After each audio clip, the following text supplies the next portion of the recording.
बीडमध्ये सासरच्या छळाला कंटाळून विवाहितेनं आत्महत्या केली।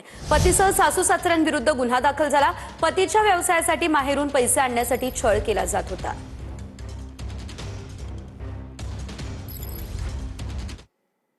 बीडच्या पिंपळनेरमधील अल्पवयीन विवाहितेवर अत्याचार प्रकरणी एक अपडेट आहे। अत्याचार झालेल्या घटनास्थळी नायलॉनची दोरी, शर्ट आणि स्कार्फ मिळालाय।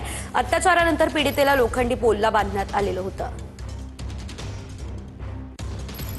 पिंपळनेर पोलीस स्टेशन हद्दीतील एका गावातून अल्पवयीन 17 वर्षाच्या विवाहित तरुणीला घरातून उचलून नेत तिच्यावर अत्याचार करण्यात आले आणि यानंतर पहाटेच्या सुमारास गावातीलच चावडीला बांधण्यात आलं होतं। याचे व्हिडिओ देखील समोर आले होते। हा धक्कादायक प्रकार काल महाराष्ट्राच्या समोर आला आणि मी सध्या त्याच ठिकाणी आहे ज्या ठिकाणी त्या विवाहित पीडितेला बांधण्यात आलं होतं।